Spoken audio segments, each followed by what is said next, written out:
Et sinon, Et sinon, Et sinon Des personnalités, des questions superficiellement profondes ou profondément superficielles pour un portrait différent. Catherine Corsini, réalisatrice. Qu'est-ce qui t'émerveille ? C'est d'être toujours amoureuse de ma chérie au bout de 13 années.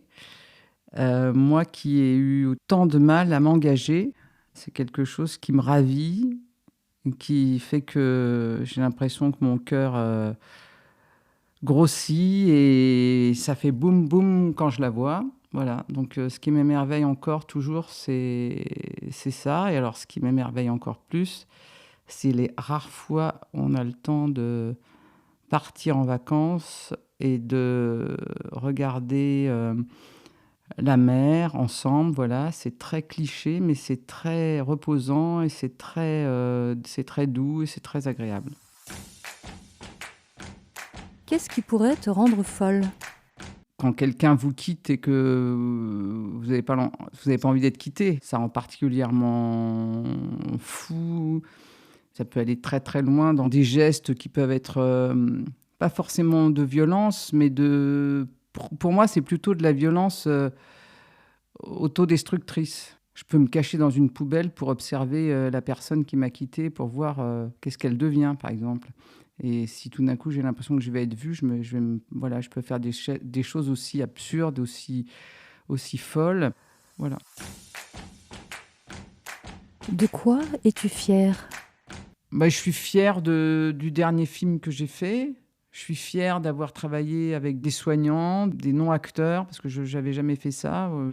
Je suis fière de progresser dans mon travail. J'étais très fière que mon film soit présenté à Cannes. Fière parce que c'était un travail aussi d'équipe, parce que quelque chose qu'on avait fait ensemble. Ouais, ça me procure de la fierté.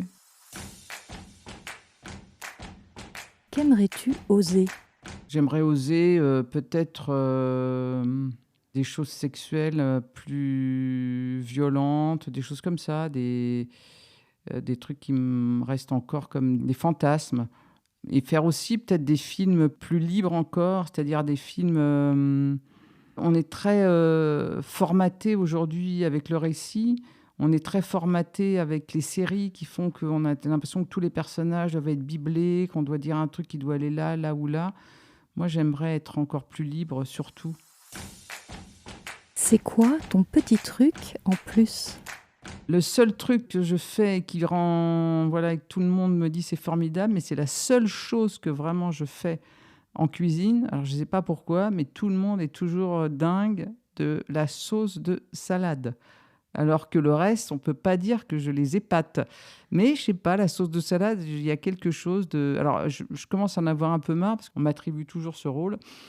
Voilà. De quoi as-tu peur ? J'ai peur de tout, moi. Je suis quelqu'un de très, très angoissé, de très effrayé par...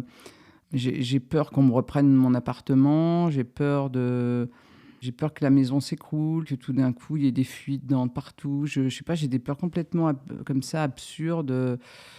J'ai peur de me faire arrêter par la police, j'ai peur de m'engueuler avec les flics, j'ai plus des peurs par rapport à l'autorité, par rapport à des choses dans lesquelles je serais pas en règle, quoi. J'ai toujours l'impression d'avoir fait un truc de travers, quoi. Quand j'étais petite, ma mère m'a emmenée, elle était assistante sociale, donc elle avait des relations avec le commissariat de police, et quand j'étais passage, ou je sais pas ce que j'avais fait, elle m'a mis dans la cellule où on met les gens donc je suis restée, je sais pas, peut-être un quart d'heure, 20 minutes, 10 minutes, je sais pas, mais je m'en souviens extrêmement bien. Je me souviens de la terre battue, je me souviens de l'odeur de pisse, je me souviens des chiottes à la turque, je me souviens de la paillasse sur laquelle je me suis mise et que je suis sortie en disant même pas peur.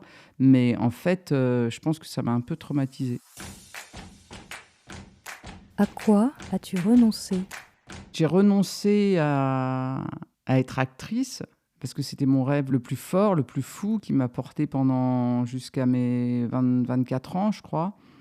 J'étais comme je suis, c'est-à-dire très impatiente, mais ça démarrait pas. Et puis j'ai eu la chance de faire un court-métrage dans lequel je m'étais donné un petit rôle et je pense qu'en me voyant à l'écran, j'ai renoncé parce que je ne me trouvais pas assez bien ou dans tous les cas, j'avais du mal à... Autant j'avais du plaisir à diriger les acteurs, autant moi, j'avais du mal à me voir. Et donc j'ai renoncé quand même à quelque chose qui me semblait être la chose la plus pure, la plus magnifique, c'est-à-dire c'est de traduire la pensée de quelqu'un d'autre, c'est de se mettre au service d'un auteur. J'ai renoncé parce que quand j'ai commencé à faire des courts-métrages, j'ai obtenu des prix, ça m'a souri, quoi. Donc il y a un endroit où ça ne me souriait pas et il y a un endroit où ça me souriait et je me suis dit qu'il fallait quand même ne pas être masochiste et aller vers l'endroit où, voilà, où on avait détecté, ou dans tous les cas, il y avait sûrement peut-être plus de qualité ou quelque chose qui passait dans ce que je voulais faire. Donc j'y suis allée avec beaucoup de bonheur et beaucoup d'appétit, mais j'ai renoncé pour le coup et je n'ai pas voulu justement mêler comme certains le font, c'est-à-dire de me mettre en scène. Je pense que c'était trop difficile, trop douloureux. À quoi désobéis-tu?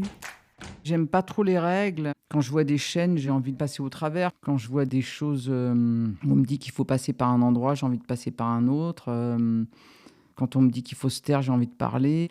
Par exemple, quand on est à une réception, qu'on ne doit pas se précipiter sur le buffet, qu'on doit attendre que la personne ait fini de parler, j'ai envie de prendre un verre, j'ai envie de le boire, j'ai envie de faire n'importe quoi. J'aime pas toutes les règles, un peu de bonne conduite, j'ai envie d'être... Alors c'est très adolescent, hein, c'est un peu... À mon âge, c'est peut-être un peu ridicule, mais j'ai toujours envie de m'y soustraire, mais de le faire d'une manière un petit peu drôle pour que ça puisse être amusant, quoi. C'est-à-dire pas simplement, justement, d'une manière rebelle, mais pour montrer un petit peu parfois le ridicule justement, de certaines règles. Où te sens-tu chez toi? Là où je me sens le plus chez moi, c'est sur un plateau de cinéma, quoi. Pour le coup, je me sens à la fois protégée, parce qu'effectivement, tout le monde me protège. Ça me permet d'essayer de transcender encore plus les choses.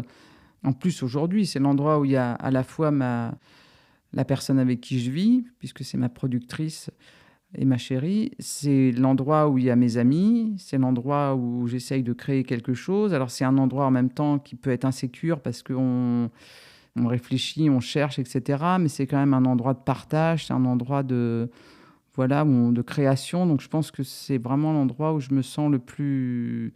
Alors évidemment, c'est un endroit qui bouge tout le temps, puisque un plateau, on ne sait jamais, suivant les films, où ça va se passer. Mais j'ai l'impression que c'est là où je me sens le mieux.